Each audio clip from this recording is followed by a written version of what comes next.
आज या ठिकाणी पिंपळवंडी गावामध्ये सन्मान्य पत्रकार बांधवांना बोलवण्याचं कारणच असं आहे का आता एक 3-4 दिवसापूर्वी काळवाडीमध्ये जी कारवाई झाली FDAची, त्या प्रकरणादरम्यान तिथल्या सरपंचांनी माझं नाव घेतलं की आनंद आसकरांनी मला फोन केला, हस्तक्षेप केला, राजकीय दबाव आणला की कोणत्याही प्रकारची कारवाई करू नका, काय असं सोडून द्या वगैरे. परंतु ही बातमी दादांत खोटी आहे. त्यातलं वास्तव असं आहे का त्या दिवशी यांचा खेळ काहीतरी सकाळी 10-10:30 पासून चालू होता दुपारी 3-3:30पर्यंत.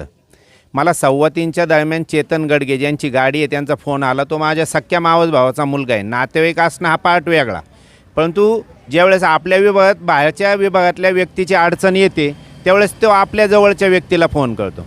त्याप्रमाणे 3-3:15ला मला त्यांचा फोन आला की तुम्ही पोलीस स्टेशनला या म्हणून.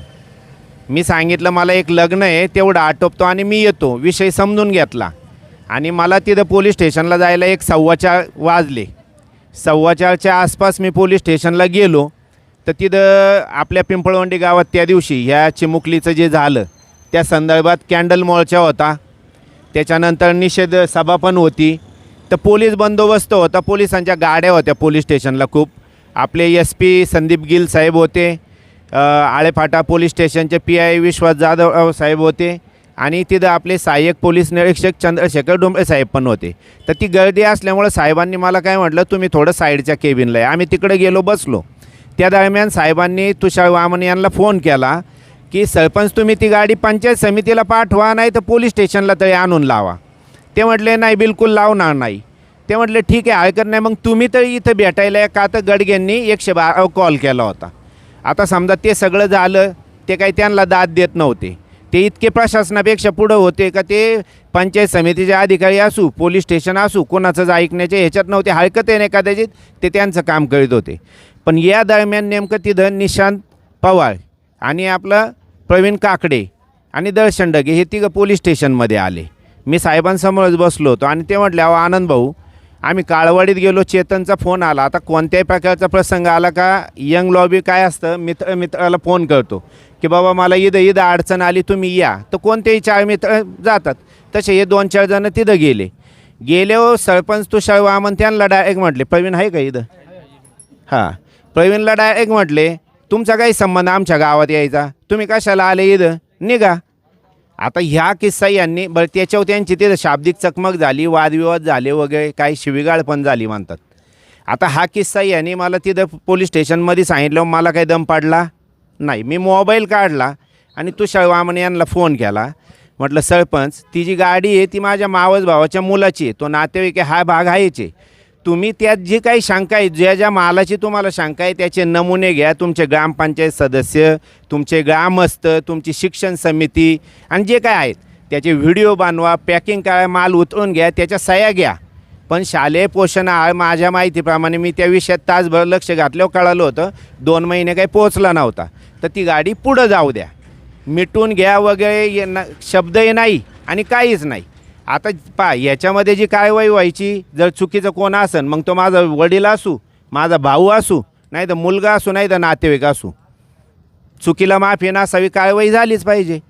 पण तो म्हटला आमच्या गावात येऊन आमची आईमाई काढली. म्हटलं सरपंच, सकाळपासून खेळ चालला, एखाद्याची मेंटॅलिटी खराब होती, ही वेळ का आली? नाही आनंद शेठ, तुम्ही बोलूच नका माझ्याशी, तुम्ही फोन ठेवा, तुम्ही एक बाजू घेताय.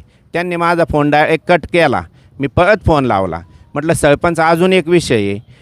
मित्र तिथं मदतीला आलेत, ते मदतीला आल्यानंतर तुम्ही त्यांना म्हणताय पिंपळवंडीची मुले आमच्या गावात यायचा काही संबंध, मग तुम्हाला नाही यायचं का आमच्या गावात? माझं वाक्य कसं होतं, तुम्ही म्हणताय का तुमच्या गावात आल्यावर म्हणताय आमच्या गावात यायचा काही संबंध, तर माणूस बोलतोच ना, तुम्हाला नाही यायचं का आमच्या गावात? त्यांनी त्या वाक्याचं काय गणित केलं, अर्धवट सांगितलं का ते आधी काय वागलेत. हवं तर प्रवीणचंही स्टेटमेंट घ्या, प्रवीण सांगनच. माझ्या मते निशांत भाऊ आलेत का, निशांत पवार? अच्छा, हे सगळे होते. आता यांनी जे सांगितलं त्यानुसारच फोन केला. आता त्यानंतर त्यांना कोणत्या नेत्यांनी दबाव आणला, कोणी फोन केले, कोणी मेसेज केले, त्यांच्यात दम येतं, त्यांनी नावं घ्यावं त्यांची. सगळं काही ज्या बातम्या चुकीच्या चालल्यात, आनंद भाऊनी अनेक जण म्हणा आनंद भाऊसारखा माणूस असं चुकीचं करू शकत नाही, कसं काय भाऊने असं केलं. पण वास्तव असं आहे का मी फोन केला आहे काय तो सांगतोय काय. बरं त्याचे काही महत्त्वाच्या अधिकाऱ्यांचे पण माझ्याकडं रेकॉर्ड आहे. पण आता कसं असतं, शेवटी प्रशासकीय अधिकारी असं करता येत नाही. मी तुम्हाला जे कॅमेऱ्यासमोर नाही, पत्रकार बांधवांनी पण ते ऐकले, ग्रामस्थांनी पण ऐकले. आणि सगळ्यात मोठी शोकांतिका एका संदीप भाऊ यांनी काय बोलले त्याच्यामध्ये, 1982 साली आमची ग्रामपंचायत वेगळी झाली, त्यानंतर आमच्या काळवाडीचा विकास पहा आणि पिंपळवंडीचा विकास पहा. मुद्दा कुठे FDAचा, ते क्वालिटी आहे की नाही, भेसळ आहे की नाही, त्या चेकिंगचा. समजा आनंद राजकारणी तुम्हाला फोन केला, आता समाजात तुम्ही एखाद्या नेत्याकडे जाता, बा असं असं झाले जरा पुढं फोन का, उद्या समाजात त्या व्यक्तीने पुढं फोन केला म्हणजे त्याला दबाव मानतात का? बिलकुल नाही. पण त्यांचं ते आता ते सायलेंट किलर आहे ना, बोलताना एकदम सौम्य बोलायचं. स्वतःचे गोंधळ किती आहेत त्यांचे आम्हालाही माहिती आहे. अक्षरशः बोगस FDA, त्याच्यामुळं ब्लॅकलिस्टेड कॉन्ट्रॅक्टर सगळं गणित आहे. आणि त्यांनी जे काय म्हटले पिंपळवंडीचा विकास पहा, पिंपळवंडी गाव हे तालुक्यात एक नावलौकिक असणारं मोठं गाव आहे. ह्या गावच्या लोकांनी समाजाला पंचक्रोशीला दिशा दिली, नवे नवे तर तालुक्याला दिशा दिली. आणि ह्या गावाने काळवाडीला कधी वेगळं मानलंच नाही. ह्या गावाने काळवाडीला सदैव मान सन्मान दिला का आता आमचीच वाडी, जशी भटकळवाडी, चाळकवाडी, वैशाखखेडे, पिंपळवंडी ही संयुक्त ग्रामपंचायत आहे, तशी काही काळ आधी काळवाडी पण जॉईंट होती. आता ईदच जर तुम्ही पाहाल ना, वेशीचं उद्घाटन झालं, तालुक्यात एवढे सरपंच आहे, पण काळवाडीच्या सरपंचांचं तुषार वामनचंच नाव आहे इथं. का तर ते आपल्या गावचे. आणि ज्यावेळेस पिंपळवंडीचीच मुलं तिथं जातात आणि ते म्हणतात तुमचा काही संबंध, योग्य नाही ना. सांगण्याचा हेतू असा आहे. आणि ते जे काही हे तोडमोड करून चाललं आहे गणित, अहो FDAचं काम FDA करतीच आहे, परंतु तुम्ही एका मोठ्या गावाला बदनाम करताय. विषय होता एका सामान्य गोष्टीचा, तुम्ही अख्ख्या गावावर शिकवलं. मध्यंतरी आमचे सचिन फुलसुंदर आता व्यावसायिक मुलं आहे, मार्केटमध्ये व्यवसायाची मार्केटिंग काय जातात, आहेत का सचिन भाऊ? सांगा काही वस्तुस्थिती आहे, त्यांना कळन. ज्यावेळेस आपण गावोगावी छोटे फ्लेक्स लावतो ना मार्केटिंगचे, घ्या तर या पुढे या बोला, सांगा. म्हणजे प्रत्येक वेळेस जर ते गाव वेगळं दाखव. मार्केटिंगचे मी फ्लेक्स लावले, माझा म्हणजे मेडिकलचा हे फ्लेक्स लावले होते मी. ते मला म्हणले तुझा लावायचा संबंध काय आहे गावात? म्हणलं अहो साहेब, ती मेडिकलची जरा ते एक सामाजिक विषय येतो, त्यासाठी तुम्ही ते फ्लेक्स लावले, तर तुम्ही असं बोलायचं काय नाही ना. मी आळू येऊन काढतो ती फ्लेक्स, असा तो विषय झाला होता. म्हणण्याचा हेतू एकच आहे की बाबा या गाव हद्दी कधीपासून वाटल्या गेल्या. आम्ही तालुक्याच्या कोणत्याही गावात कधी गेलो आहे, मन मोकळं गेलो आहे. काळवाडीत आपले अनेक जुने संबंध आहेत, अनेक मित्र परिवार आहेत, सगळ्या जाती धर्माची लोक या पंचक्रोशीत गुण्यागोविंद आहे. विषय कोणता असतो ना, माणसाने तेवढंच बोलावं. दोन्ही गावांमध्ये आग लावून देऊन संबंध खराब करण्याचा काय विषय येतो सांगा. त्यांचे वडील शरद वामन एक उंचीचं नेतृत्व राहिलं, या पिंपळवंडीच्या मातीशी कायम सदैव नाळ जोडून राहिलं. इथं सगळे जथे, सगळे वाड्या वस्त्या गुण्या गोविंदाच्या. आणि प्रवीण साळकी मग उद्या काळवाडीत, मग ते साधं सोपं गणित आहे ना माझं म्हणणं. तुम्हाला आमच्या गावात यायचं नाही का? यात धमकी झाली का? याच्यामध्ये कुठं राजकीय दबाव झाला का? त्यांचं फ्रस्ट्रेशन त्यांनी चुकीच्या पद्धतीने माझ्या, पण मॅसेज समाजात चुकीचा जाऊ नये आणि माझी बाजू मला मांडता यावी.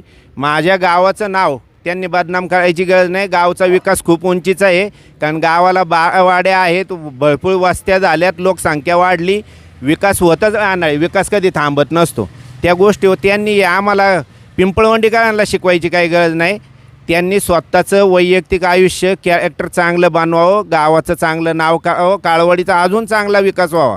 आम्हाला आनंदच वाटन, कारण बापाला कोणत्याही मुलाचं काम चांगलं झालं ना आनंदच वाटतो. पिंपळवंडी बापच होती, बापच आहे, बापच राहणार. ते गडगेंनी फोन केला होता म्हणून मी गेलो होतो तिथं. चेतन गडगे मित्र आहे माझा एकदम. काय ते म्हणले इथं गाडी धरली, मला फक्त न्यायले, मला थोडा त्रास, त्याला पायाचं तो अपंग आहे ना थोडासा, गोळी घेऊन ये मुरलीला. पण मी डायरेक्ट गेलो, म्हणलं चल. मी तिथं बोललो नाही, काय नाही, हात बांधून सरपंच आल्यावर साईडला उभं होतो. सरपंच आले आणि डायरेक्ट मला बोलले का तुझा संबंध काय या गावात यायचा, तो आला कस काय इथं? डायरेक्ट सरपंच हा दम दिला डायरेक्ट मला सरपंचांनी. तर मी म्हणलं सरपंचाला एवढंच बोललो, तुम्ही फक्त सांगा ना कोई गावात नाही येणार मी आजपासून, जातो म्हणलं, काय अडचण नाही. सरपंच आणि तुम्ही ओळखता एकमेकांना, मित्र आहेत असं मला कळलं, खरं आहे का? ओळखतो आम्ही. ते तुम्हाला असं सिरियसली नव्हते टिंगलीने किंवा नाही सिरियसली बोलले ना, ते बोलताना सिरियसली बोलले ते. सिरियसली बोलले? हो सिरियस बोलताना सिरियसली बोलले, नंतर मग कुठंतरी मुलामा चढवायचा.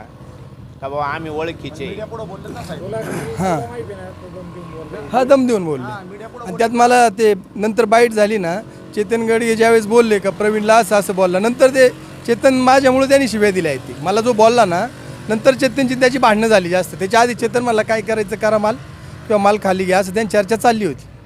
ते आल्याला मला शिव्या दिल्यामुळे चेतननी डायरेक्ट त्यांची चेतनची भांडणं झाली चांगली तिथं. असं तुम्ही नाही काय बोलले का? नाही, मी फक्त बोललो आता आपल्यात काय ते मालाचं आपला काही विषयच नव्हता ना काही. चेतनसाठी आपण गेलतो आणि ते मालाचं आपल्याला काही शेवटी आमची मुलं आहेत ना शाळेत. तुम्ही गेल्यावर चौकशी काय केली? काहीच नाही, चेतनला फक्त म्हणलं तिथं उभे राहिलो, म्हणलं असंच झाले, म्हणलं चल मग निघायचं तर का नाही. तेवढ्यात आम्ही निघलो होतो, पोलिस आलते तिथे 112ला फोन केला ना, ते निघले होते. ते म्हणले थांबा जरा 2 मिनटं, तुषार वामन आलीत. तर मी थांबलो, आम्ही साईडलाच मी हात बांधूनच उभा होतो तिथं. ते आल्याला डायरेक्ट मला तुझा संबंध काय आहे गावात यायचं, तू आला कास काही. तुमचं आता यावर काय म्हणणं आहे? आता त्यांनी आनंद रासकर यांचं नाव घेतलं, शरद सोनवणेंचं पण नाव घेतलं, त्यांनी फोन केले होते, काय तुम्ही सांगाल यावर? नाही, आनंद भाऊनी शेवटी माझ्यासाठी फोन केलाच होता. आनंद भाऊ मी ज्यावेळेस गावचं आणि माझ्यासाठी पण शेवटी आता गावचं आहे आमच्या आनंद भाऊ. मी लहानपणापासून त्यांच्या बरोबर आहे, शेवटी त्यांना वाईट वाटणारच ना मला बोललं म्हणल्यानंतर. असं नाही ना. आता ते जे बोलले का आमच्या गावची जास्त प्रगती झाली तुमच्या गावापेक्षा, तेव्हा तुम्हाला काय वाटतं? आता शेवटी पिंपळवंडी आणि काळवाडी एकच आहे. आम्ही नाही म्हणू शकत काळवाडी का पिंपळवंडीची आहे शेवटी काळवाडी पण. असं नाही ना. आता आनंद रासकर जे म्हणाले की तुला नाही यायचं का आमच्या गावामध्ये, ही धमकी आहे असं नाही वाटत का तुम्हाला? धमकी आता शेवटी ते बोलले म्हणून हे बोलले असतील ना. धमकी असं कसं म्हणते विचारलं असेल ना. उद्या संदीप भाऊ तुम्ही पण असंच म्हणणार ना. समजा तुम्ही इथं आले आणि मी म्हटलं संदीप भाऊ तुम्ही कसे काय आले आमच्या गावात, तुमचा काही संबंध आहे? तुम्ही काय म्हणणार आनंद भाऊ तुम्हालाही उद्या आमच्या गावात यायचे, ही धमकी आहे का? धमकी नाही. हां, मग मला तेच सांगायचं आहे का ज्यावेळेस पुढचा म्हणतो ना, कारण आता लोकशाही आहे, भाषा प्रांत कोणाला असं बंधन नाही, प्रत्येकाला मोकळीक आहे. आम्ही तालुक्यात काम करतो, या गावचे अनेक पदाधिकारी अनेक लोक शेतकरी वर्ग बी बियाण्यासाठी सुद्धा वेगवेगळ्या गावात जातात.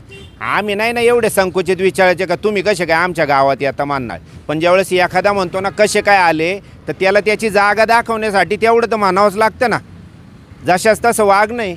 उद्या जर तो आपल्या लोकांना म्हणतोय, आपल्या ग्रामस्थांना म्हणतोय, तर म्हणणार ना आम्ही त्या भाषेत. उद्या जर खरंच पिंपळवंडीचं कोण गेलं आणि उद्या ते त्या पद्धतीने वागले तर आम्हाला त्या पद्धतीने पण विचार करावा लागेल. या ठिकाणी सगळे पत्रकार आलेत आणि आनंद भाऊची आमच्या एका मोठ्या भावाची भूमिका मी सगळ्यांनी ऐकून घेतली. खरं तर पत्रकार म्हणलं कारण दोन्ही बाजू त्या ठिकाणी जनतेसमोर आल्या पाहिजेत. नाही तर कोणतरी काहीतरी बोललं तेच सत्य मानून जनता घेऊन चालत असते पुढं. आणि आनंद भाऊकडून आम्ही सगळे कार्यकर्ते जे घडले ते आनंद भाऊचं कार्य आणि कर्तृत्व पाहूनच आज आम्ही या ठिकाणी गावासाठी काम करतो आहे. आनंद भाऊबद्दल जी गोष्ट सरपंचांनी जी फिरवली, जर याच्यात जर तथ्य असेल तर ती जनता त्या बाजूने विचार करणारच आहे. पण आमचा प्रचंड भाऊवरती विश्वास आहे. भाऊ त्या ठिकाणी अहंकारात कधी रागात मित्रांसाठी तो कधी बोलूनही जाईन, पण त्याचा तो हेतू कधीच नसतो का एखाद्याला बाबा कमी लेखणं किंवा बाबा त्याला धमकी देणं, हा त्याचा हेतू कधी नसतो. याची चुकी झाली तर स्वतःहून दुसऱ्या दिवशी माफी मागणार आमचा आनंद भाऊ आहे. त्याच्यामुळे आनंद भाऊबद्दल सरपंचांनी जी भूमिका तुमच्यापुढं मांडली आणि ती जनता पाहते ती चुकीची आहे. राहिला प्रवीणचा विषय, प्रवीणला त्या ठिकाणी त्या भूमिकेतून ते कुठल्या रागातून बोललेत किंवा काय त्यांची मानसिकता त्यावेळेला होती त्याच्याशी आम्हाला काही घेणं देणं नाही. पण सरपंचांना एकच सांगेन, पिंपळवंडी काळवाडी वेगळी नाही. आणि तुम्ही तुमच्या पदाच्या अहंकारापोटी जर अशा नको त्या भिंती जर पिंपळवंडीत काळवाडीत उभ्या करत असाल ते चुकीचं आहे. कारण नातीगुती पिंपळवंडीची एकच आहेत आणि पिंपळवंडी आणि काळवाडी कधी या गावाने आणि त्या गावाने कधीच वेगळी मानली नाही. तुषारभाऊंना थोडासा राजकीय आणि सामाजिक कदाचित बोलण्याचं तारतम्य जरा कमी आहेत, पण त्यांच्या वडिलांना पिंपळवंडी संपूर्ण पाठ आहे आणि शरद शेठ वामन ह्या पिंपळवंडीला संपूर्ण पाठ आहेत. त्याच्यामुळे त्यांच्या वडिलांचं कर्तृत्व आणि त्यांचा अभिमान आम्हाला काय म्हणते त्यांना आम्ही विचारात घेऊन आम्ही समाजात काम करतो. एक सरपंच कसा असतो, काळवाडी गावाला कसं एकत्र ठेवायचं, कसं पुढं घेऊन जायचं, हा राजकारणाच्या वेळेस राजकारण असावं. पण इतर वेळी पिंपळवंडी आणि काळवाडी तेही माणसं करत नाही आणि ही माणसं करत नाही. त्याच्यामुळे उगाच तरुण पिढी पण तुमच्याकडे आहे तशी पिंपळवंडी ते भरपूर आहे. आजकालची तरुण पिढी थोडीशी तापट आहे, पण आपण एक पदाधिकारी आहे, जबाबदार माणूस आहे. एका गावाबद्दल बोलताना थोडीशी आपण पण वैचारिक दृष्टिकोनातून ते विचार लोकांपुढे मांडले पाहिजे. उगाच काही ते बोलण्यात मजा नाही. राहिला विकासाचा विषय तर तुषार भाऊ तुम्ही अजून लय लहान आहेत विकासाच्या बाबतीत. पिंपळवंडीचं आयुष्य जाईन विकास मस्त तुमचा. तुम्हाला म्हणजे नाही खरंच उंची नाही तुमच्यावर बोलण्याची. तुम्ही छोट्याशा गावचे मोठे सरपंच आहेत हे मानणारा मी आहे. त्याच्यामुळं तुमच्याबद्दल आमची कधीच भावना चुकीची नव्हती. पण तुम्ही जर अशा वक्तव्याने जर पोरांना दमदाटी करत असेल किंवा अशी भाषा जर वापरली असेल, आनंद भाऊला बदनाम करत असेल अशा चुकीच्या पद्धतीनं, तर तुमचा त्या ठिकाणी आम्हाला अभिमान राहणार नाही. भविष्यात अशा पद्धतीने तुम्ही तुमच्यातच बदल करून घ्या. आम्ही म्हणणार नाही का बाबा भाऊची माफी मागा ना, आम्हाला अजिबात हे नाही, पण तुम्ही तुमच्या सुधारणा करा. एक छोटा कार्यकर्ता म्हणून तुम्हाला आज ह्या पत्रकारांच्या माध्यमातून सांगतो, राहिला विषय तुम्ही जो मुद्दा घेतला आहे तो खूप गरजेचा आहे आणि खूप मोठा मुद्दा आहे तो, त्याच्याबद्दल तुमचं 100% स्वागत. पण जर त्या मुद्दा बाजूला ठेवून तुम्ही नको त्या अहंकारातून नको त्या गोष्टी बोलून जर गावाला जर कुठंतरी आम्हाला कमी दाखवायचं काम करत असाल, ती तुमची 100% चूक आहे. त्याचा मी ह्या ठिकाणी जर गावाला उद्देशून जर आम्हाला सगळ्या पिंपळवंडीकरांनी घेतला आहे जो विषय, तुमच्या मनात नक्की पिंपळवंडीबद्दल काय आहे ते आमच्याच पिंपळवंडीकरांना हे कळाले का तुम्ही पिंपळवंडी काय डोक्यात घेऊन चालले. ते राहिला विषयाचा विकासाची बराबरी करायचा, तर आमचं एनी टाईम चॅलेंज आहे तुम्हाला. विकासाच्या बाबतीत 100% उतरा, त्याच्यात रेस लावा. 100% उद्या जनता पाहिजे कोण काम करते आणि कोण नाही, ना कोण गाव कुठल्या टप्प्यात गेले ते. ठीक आहे, ऐका ना, हा मला सांगायचं 100% सांगतो, ऐका ना, मला त्याच्यावरच बोलायचं आहे. जसा एक तरुण पिंपळवंडी गावातला आज माझ्यासारखा तिथं ग्रामपंचायतमध्ये गेला आणि त्यानं म्हणा या ना माझ्या वार्डात विकास पाहायला. ज्या वेळेला जो तरुण बघा, मला तर बाळकडून आहे ना, राजकीय माझ्या घरात वारसा नाही कसला, मी असंच उठून फुफटून मी त्या ग्रामपंचायतमध्ये सदस्य झालो आहे. लोक व्हिडिओ ती मला निवडून दिले त्यांनी, पण मी ना वेळा म्हणून तिथं मुरमच आहेत अजून रस्त्यांना माझ्या, अजिबात खड्डे म्हणजे नुसते खड्डेच आहेत. हे लोक पाहतात ना सत्य काय आहे ते. बघा, ज्यावेळेला छोटंसं गाव असताना विकास करायला अवघड नाही. ह्या 12 वाड्यात 13 गावे, काळवाडीचा, भटकळवाडीचा, चाळकवाडी या सगळ्या वाड्या आहेत ना जवळच्या. म्हणजे या पिंपळवंडीचं वटवृक्ष असेल तर या 100% फांदे आहेत. आणि आत्तापर्यंत पिंपळवंडीने काय शेजारच्या गावांचा विचार केलेला आहे, कधी वाद नाही घालत बसले. रस्ता काय म्हणले तिकडून चालू करा, कधी म्हणले नाही पिंपळवंडी आली का इकडूनच चालू करा. आम्ही वेगळं कधी काळवाडीला पाहिलं नाही. विकासाच्या मुद्द्यावर बोललेत ना, तर विकास आम्ही तुम्हाला दाखवायला कधीही तयार आहे. तुम्ही पुरस्कारांना आम्ही पुरस्कारच मिळवणार. आणि आज तुम्हाला आहे ना, खरं तर बरं झालं तुम्ही बोललेत विकासावर. आमच्यासारखा तरुण तुम्हाला आजला चॅलेंज देणार आहे का आम्ही आमच्या गावात माझ्या वार्डात या विकास पाहायला काय आहे ते, मग कळेल ना तुम्हाला. तुमची शिव आमची शिव आहे ना, एकत्र आहे ना माझा वार्ड आणि तुमची शिव. तुम्ही या तुमचं चॅलेंज स्वीकारले आम्ही, पण गावाला कुठंतरी कमी लेखायचं काम तुम्ही अजिबात करू नका. तुम्ही त्या गावचे सरपंच आहेत. काय सरपंच आहे म्हणजे तुम्ही काही बोलून उगाच गावावरती बोलण्याचं इतकेपर्यंत तुम्ही मोठे नाहीत. पिंपळवंडी गावची अस्मिता 100% आम्ही जपतो, आम्हाला जपायची. आणि आमच्या अस्मितेवर जर कोण जर चुकीच्या पद्धतीने बोलत असेल ते आम्हाला मान्य नाही. आम्ही कधी काळवाडीला वेगळं मानत नाही. ती काळवाडीची सगळी जनता रोज पिंपळवंडी गावात आहे ना, काळवाडीची पिंपळवंडी ते. त्याच्यामुळे एकमेकाबरोबर गुन्हेगोविंदांनी आजपर्यंत राहिलेत, भविष्यात पण राहतील. पण अशा अहंकारामुळं चुकीचे वक्तव्य करून 2 गावांना वेगळ्या भिंती तयार करू नका, ही त्यांना खरं तर आज विनंती आहे.